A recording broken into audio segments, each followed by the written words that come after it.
What's up, everybody? Welcome to the Bronx Pinstripes show.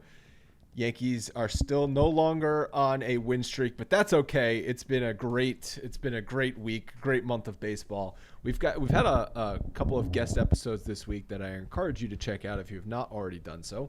Monday, we had Brian Kenny on the pod. So much fun to talk to him. I've been watching Brian Kenny since he's doing Baseball Tonight on ESPN. Seems like when I was 12 years old or whatever. I'm sure it wasn't that long ago. But really fun conversation with him.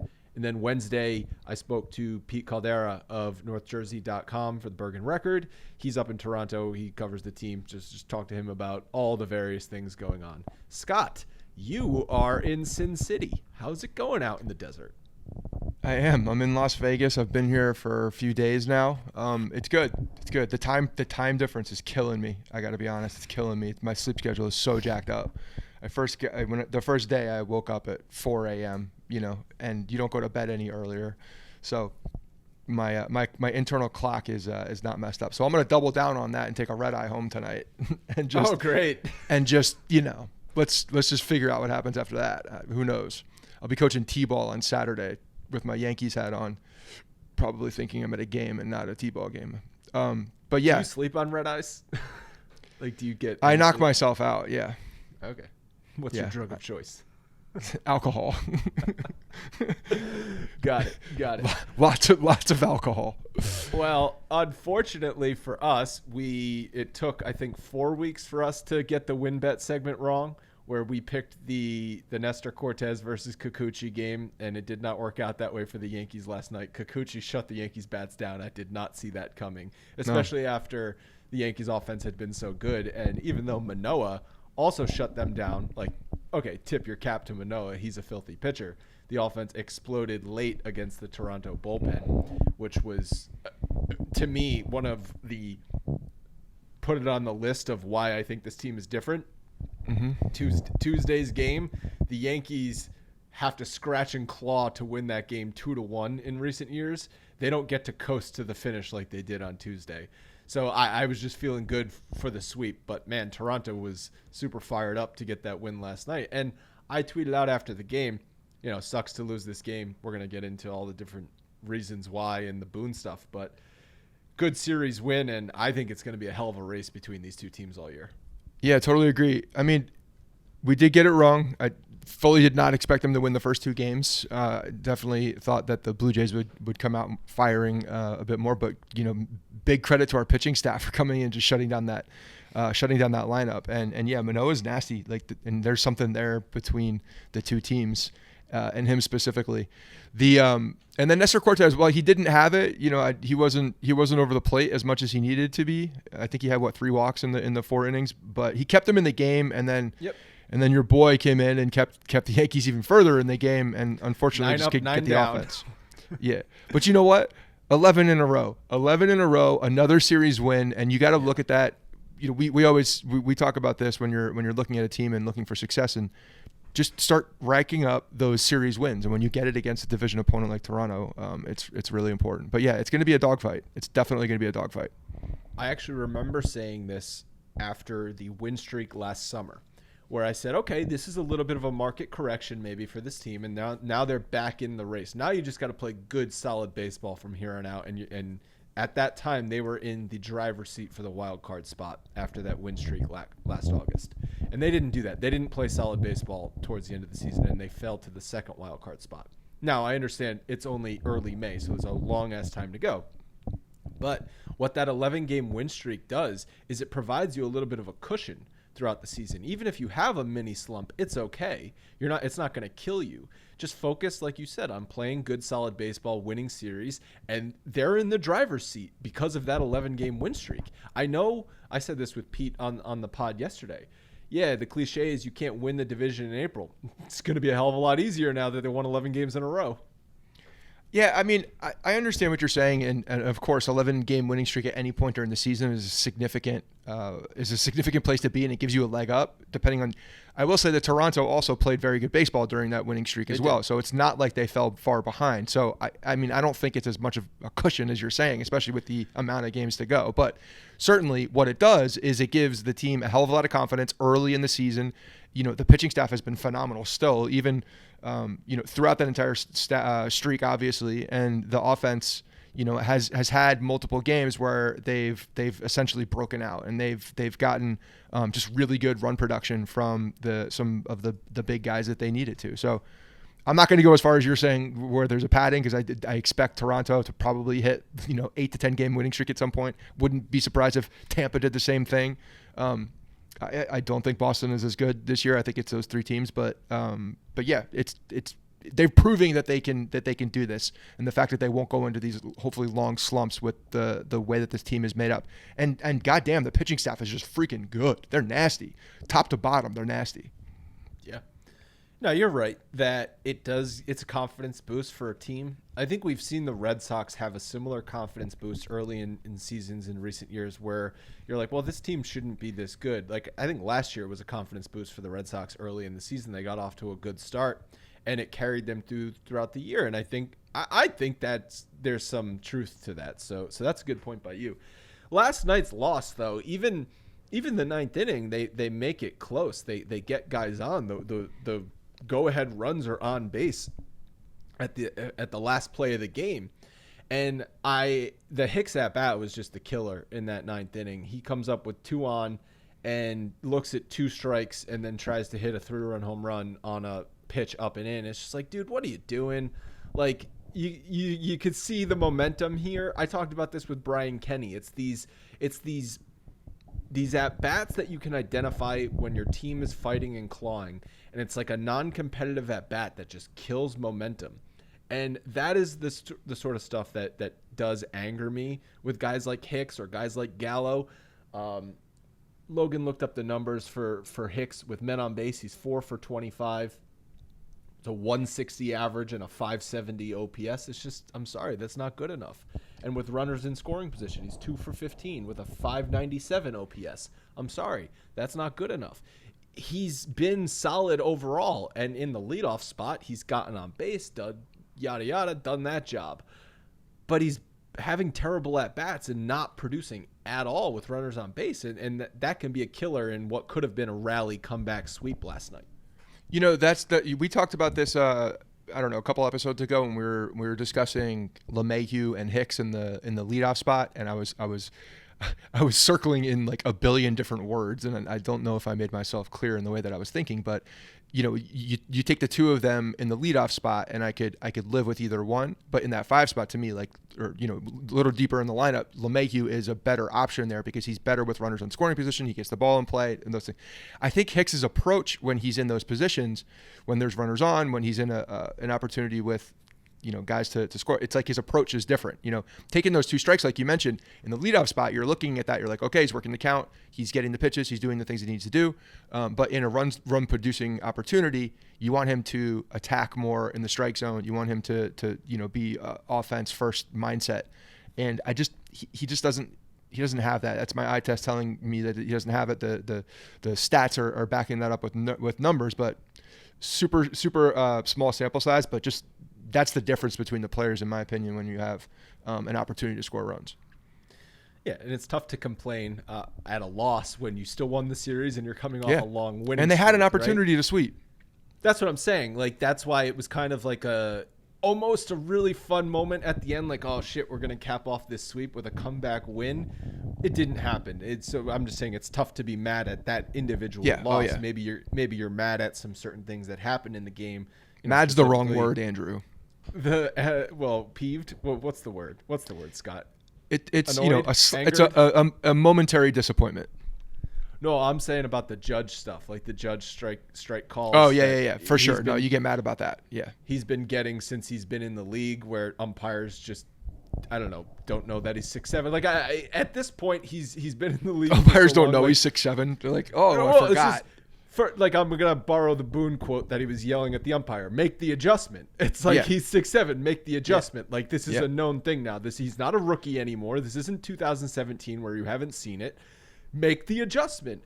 And it's like they don't. And ironically, the pitch that Boone gets tossed on was probably the most quality pitch of the low pitches that got called strikes. But he's bitching about the at bats previously in the night. It was still a low, but the ball was still low. It was a on the borderline pitch. pitch. I mean, but like credit to Cone and Kay on the broadcast. They were like, well, that could have been a strike, but that's not the reason he's getting thrown out. Like we all know. And Boone comes out, throws the gum immediately, and is just heating the veins bulging out of his neck.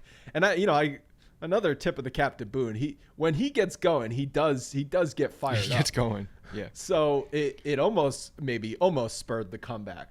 But yeah, he's yelling, make the fucking adjustment. He's 6'7". Like you can clearly see it, what he's yelling at the umpires. And the umpire was giving it back to him too. Like sometimes you see umpires just sort of sit back and let the guy get this, blow some steam off. This umpire, I don't even. Well, he should have just taken it because he was in the wrong. There were terrible calls. He should absolutely take it. Look, we've been way too complimentary of Aaron Boone early in the season, which is a great sign, I guess, But at the same time, he does pick those moments. Yeah. Let me back up. Last year we were bitching about him picking some moments because he was picking moments that were. He was so stupid. It was so. They were weird moments. They were non-impact moments. Didn't he do it after a loss, like after the game was over one time? And he got ejected. Yeah. Was it in Oakland or something? Yeah. I don't remember the exact scenario, but yes, it was a meaningless ejection, a meaningless argument. This one is, and it's not the first time he's argued clearly about, we know Savage's in the box, the whole attack the strike zone. The reason he was doing that was because the strike zone was all over the place, and the umpires were not giving the guys an opportunity to attack the strike zone and to control the strike zone was the quote that he used early days. But yeah, I like it, especially in a tight game like that. You got your team's back. You got your leaders back, Aaron Judge, on a call that he needs to be getting at this point in his career, and the umpires just didn't. So I like the spot. It was a good moment. The gum throw, tip of the cap to that one. He's getting very good at that. We should start getting some distances on those, I think. But yeah, no, I like the spot for him, and just unfortunately the momentum didn't carry into a big hit for them to get what they needed in the ninth. Where do you rank gum throwing in the arsenal of things that managers can do as they're arguing? It's like you got the gum throw, you got the hat throw, which you don't really see as much anymore. Like Billy Martin made the turn the hat sideways famous so he could get closer to the ump. Bobby Cox, I think, took a bag one time. He just yanked the bag out of the ground, which is an all-time move. Obviously, that minor league umpire, that minor league manager that threw the rosin bag like it was a grenade, that's the best ejection in a baseball game in history and will always be the best ejection in history. But where do you rank gum throwing? I got gum throwing pretty low on my list, to be honest, because it's hard to see. So even when you watch the highlight of Boone getting ejected from like wherever they're clipping the highlights, if they clip it right as he's coming out and it's just after the gum throw, like when you watch the highlight, you don't actually see it. And you got to be really looking for that because it's like I was talking about this yesterday with someone at work. We were talking about hockey and we were talking about the glowing puck. Like I need the glowing gum to actually see the trajectory of the gum because otherwise it's difficult to track. Maybe you're just old I'm and a your big eyes are fan. bad. I'm a big fan of doing something that makes the umpire do something else. So covering the plate, which makes With dirt, the good one. the little man with the cap have to go down and brush it off, like things like that. Moving a bag, throwing the bag is an all timer. So I think those little extra moves that you do to like get under their skin and make them take action to do something else that's ridiculous, like brush off a plate, is up there for me. I think the covering the plate with dirt is so petty. good because it's so petty. It's so juvenile. It's so good. I love it. Boone did that recently, right? Or was that Girardi that did it in semi-recent years? They've done it, and he's got on and covered. He's covered it with his hand too. Like Just like pile it nicely on, like build a sandcastle on top of the plate. Yeah. So unfortunately they didn't. But two great wins in my mind. We'll start with Monday. Gleyber Torres with the providing the entire offense a couple of huge hits, both to right field, the homer to right field and the base knock to right field. And I haven't talked about this on the podcast yet, but I'm taking credit for turning Gleyber Torres' season around. So on April 22nd, I was cleaning off my desk and I tweeted out a picture of a Gleyber Torres bobblehead. And I was like, I don't, I'm at a crossroads, guys. I don't know what to do with this. Like, do I just throw it in the trash? Because at that point in the season, he was completely lost. And I had someone on Twitter message me and said, give it to my son. And I was feeling generous. I was like, okay, DM me your address and I'll mail it to your son AJ. And I sent it to Gleyber Torres. I sent him the Gleyber Torres bobblehead. And since April 22nd, Gleyber Torres is 10 for 36 with a double, a triple, 2 homers, 10 RBIs, and an 817 OPS. So all Yankee fans out there, I think I deserve credit for turning his season around.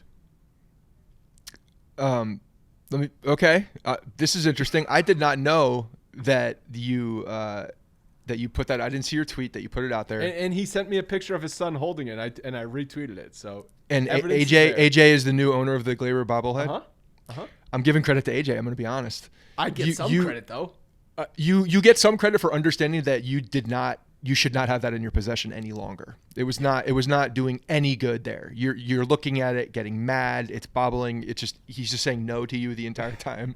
It's bobbling in one way. And now AJ has it, who is a young kid, I assume, right? Full of hope and Gleyber's this fresh voice in the Yankees clubhouse. He's a young guy. He's a kid. How many times? He's 23 years old, right? Forever. How many times did they say that on the broadcast? He's probably, what is he, 25 now? He's 37. He's 37 years old, and now AJ owns the bobblehead, and clearly AJ's the good luck charm. So, yeah, well, I facilitated. I'm glad you made the adjustment. You made the adjustment, unlike the umpire with Aaron Boone, and you gave the bobblehead to AJ, and clearly it's working. So I love it. I will give credit to someone else as well. AJ clearly 3 is the father. He tweeted at me. D-Horse 3 okay. on Twitter. So AJ, I'm giving him about 75% of the credit. You get maybe 5% of the credit for acknowledging. So the other 20% goes to Cameron Maben for drilling in everybody's head, including Gleyber Torres, middle of the field approach. Well, I had 3 bobbleheads, a Gleyber and 2 Aaron Judges. Now I just have 2 Aaron Judges. I've got this one, which was not a giveaway at a game. See, people have to go to the YouTube to see this. Look at that chin. I know, right? This was given to me as a gift by a coworker in my old job. And then I've got the Aaron Judge Jedi bobblehead giveaway from May the 4th be with you. And I think the next game at Yankee Stadium is the Star Wars night. I think this one was given away in 2018 or 2019. So, I'm without a Gleyber Torres bobblehead. And when I told Leanne I was doing it, she's like, you could have given it to Harrison. I was like, he can't appreciate it yet. I'll have another bobblehead to give him. I'm glad I might have 2 of them, so I'll give one of them to Harrison. I have that one as well. I have the Judge one. My all-time favorite one that I still have right now. I have the Cone perfect game on his knees bobblehead. The best one I have though is Scranton Wilkes-Barre. There you go. Logan's showing me the exact same David Cone bobblehead. The best one that I have is the Scranton Wilkes-Barre Greg Bird bobblehead where he's coming out of an egg. And it was so top heavy that it fell over at one point in my office and the eggshell broke on the actual thing. So it's perfect. So I left it there with the broken eggshell, which is like the most perfect thing that could have happened for that. And now he's back in Scranton. I just realized this. This is a collector's item. Yep. This is great. Yeah.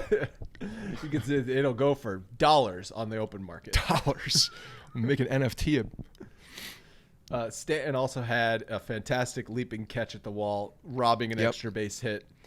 And it just further proves that he's good in the outfield and adding value to the team in the outfield. And I understand that health is still a concern with him, but getting him regular playing time in the outfield is absolutely working and absolutely something they should have been doing long before last August. The thing, though, with this play, did you hear the John Sterling call of it? No, but John got me over the weekend when I was doing yard work listening to the game. There was a ball hit to left field that was gone, but it wasn't gone. He's been doing it a lot this year.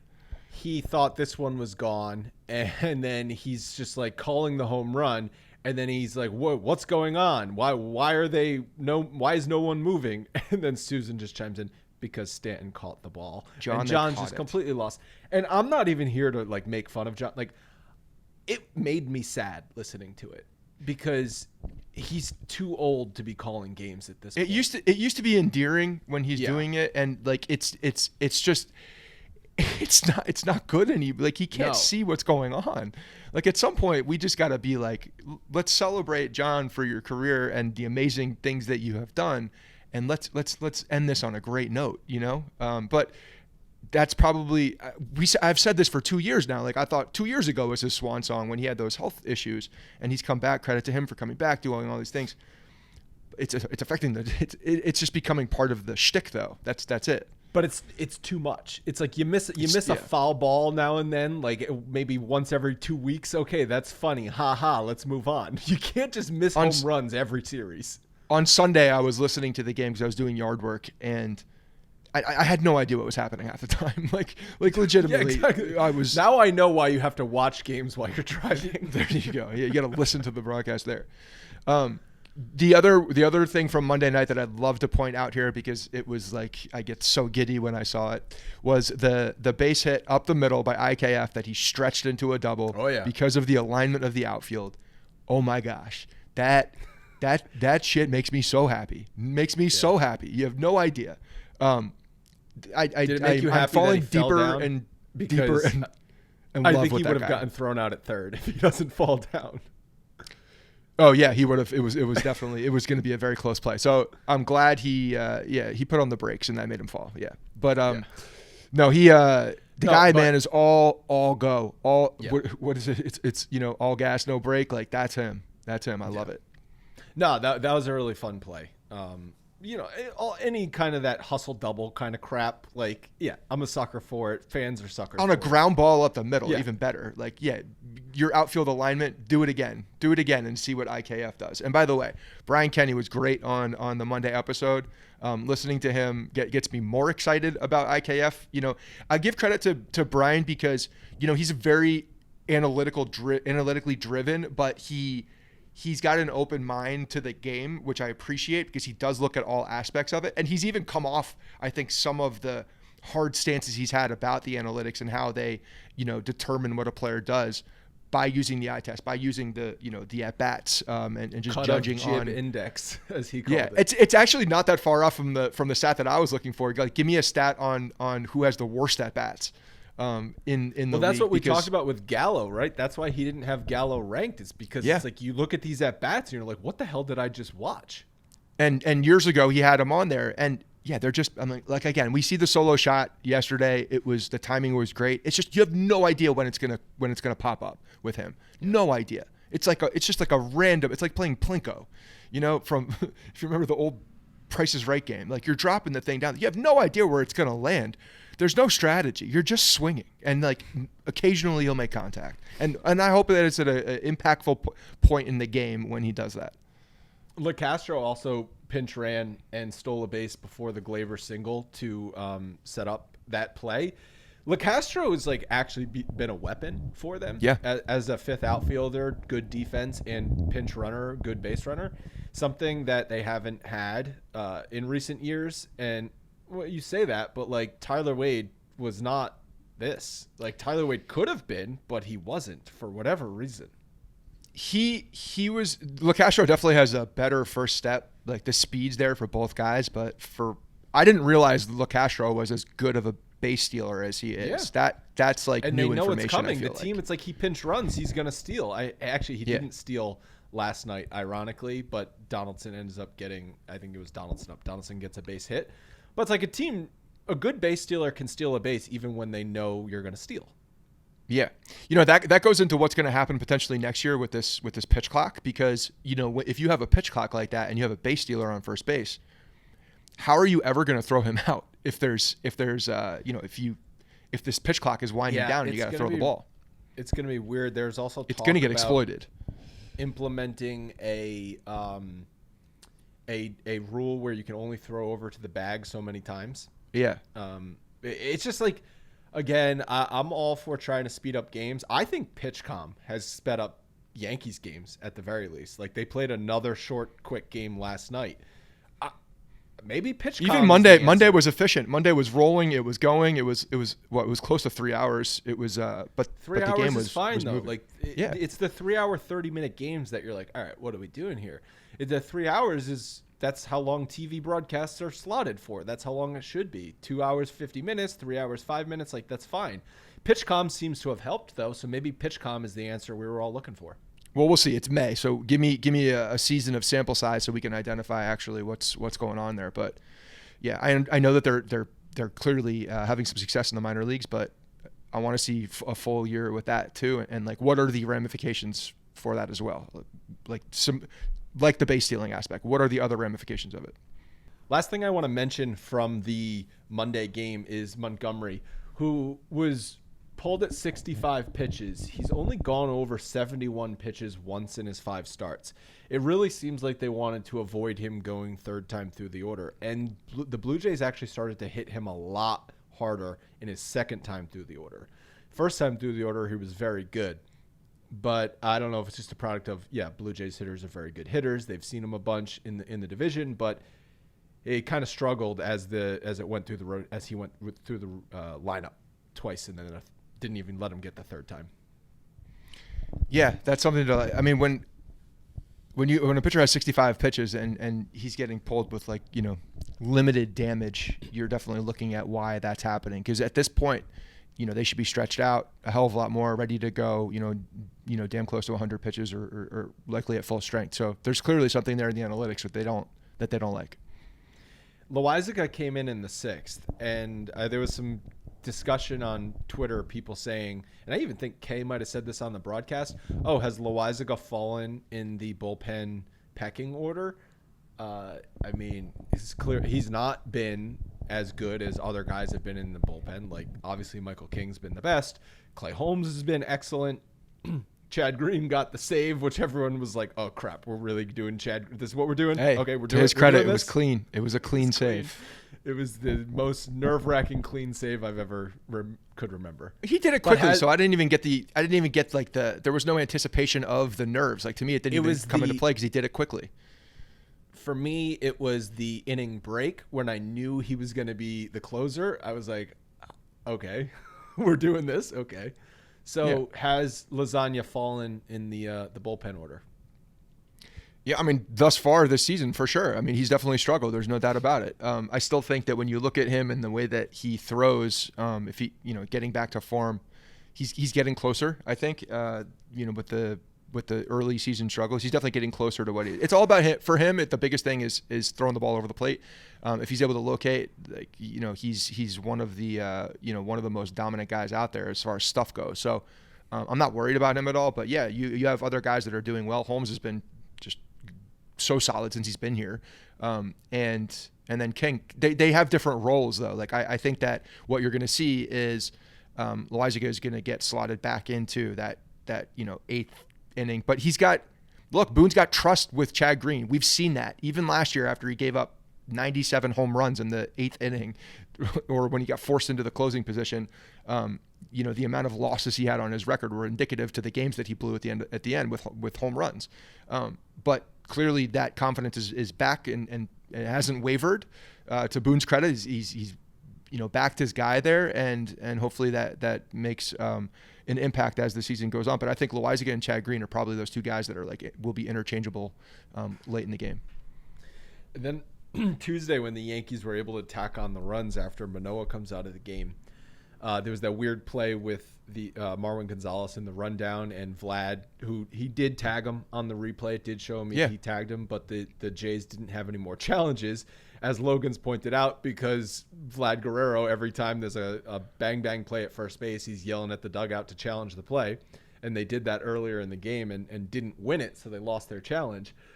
That certainly helped the Yankees, obviously, but the Yankees had already scored a bunch of runs to take a decent lead at that point, so I don't think it decided the game by any means, despite what Blue Jays Twitter will tell you.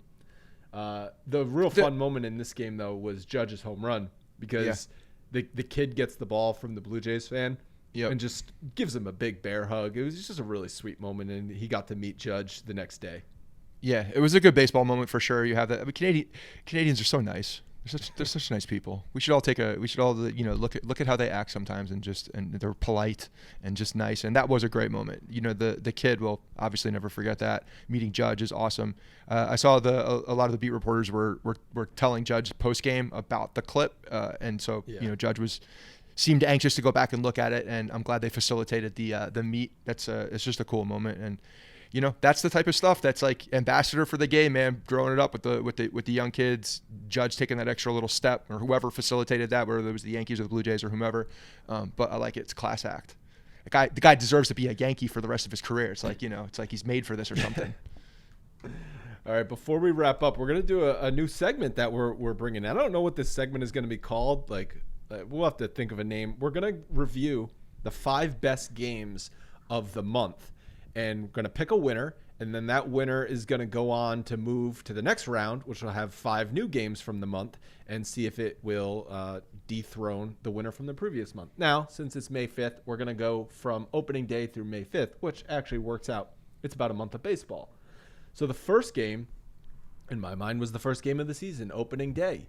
DJ ties the game late. He shows emotion, which is rare for DJ LeMahieu, and then you get the Gleyber Torres sac fly tying it, extra innings, Donaldson's walk-off single. Maybe this is known as the Billy Crystal game, but I think opening day was a fantastic game. I would say also though about that game is that you're looking at it and you're looking for Cole to step out and be the guy and be the person that you want, and he wasn't. So with the whole Billy Crystal thing, they're actually like sewed in some narratives that I didn't appreciate for that game as well, and the way that the Yankees handled all of the pregame before it too, with the Judge announcement that there was no extension. Like it was just a weird build up to that game was a too. Cluster. But right, at least they won in extra innings. My emotions around that day are like pointing to me like that game was memorable. For yes, they won, but at the same time it was like. It was an emotional roller coaster on that game. The next one is April 14th, 3-0 win over Toronto. This is when Michael King had to bail out Chapman, who loaded the bases in the 9th inning. And I don't know, maybe this was the moment everyone was like, oh, Michael King, something's going on here. But this was a huge win because they ended up splitting that series with Toronto, but it very easily could have been a series loss if this goes the other way.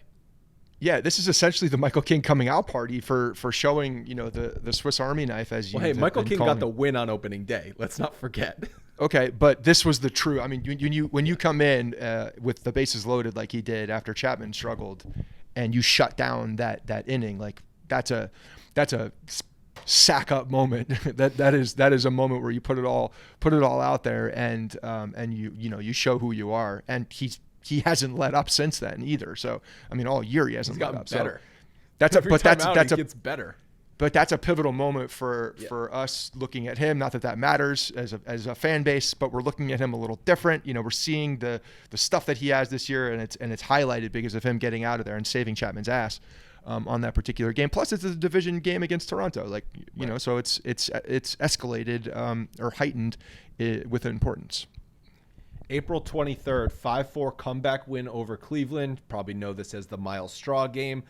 It's not a great game because of what the Yankees fans in the outfield did after the game. It's just a great game because it was a comeback. It was the second of the winning streak, right? Because they won on Friday night, but they have a big comeback win against Cleveland and then just took off from there. So I think this was a great game.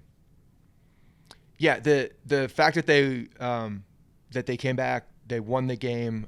It was the IKF at bat was just nails. That was another moment in his building of the legend of IKF, and so yeah, that's a great game, and that's one of the ones that you're starting to see the moxie of this team, the grit of this team that was on full display. And unfortunately, some jackass fans had to take the moment and throw some shit on the field, but the Yankees followed it up the next day with a 10-2 win. The offense, It was their coming out party, and Cole finally had a good outing. So this is okay, Saturday they make the comeback. Let's see what you do on Sunday, because the 2021 team loses Sunday 2-0. Okay, the 2022 team bashes the brains in of the Guardians. So let's go to the next game too, so that we can talk about all of them, because I have some thoughts. The on last that one series. is from this week. Win at Toronto. Yeah. It was the Manoah game that they finally got to Manoah, who was great. But then the offense just piled it on late. Another, like, you might say, oh, why are you adding a 9-1 game to this list? That game showed me something. It wasn't even that they added on late too. I mean, it was a 6-run. It was a 6-run inning too, right? They piled on inside that inning and got to the bullpen, got Manoah out of the game, got to the bullpen. Yes, there was a play in the mix in the middle of there where an umpire gave us a favorable decision, but they were still getting to the Toronto pitchers, and Toronto didn't score another run. So like theoretically that game was over, but I wanted to move forward because, to me, and I know you're gonna give your thoughts on which one you think is the best, the most important game, and I think we're gonna differ in opinion here.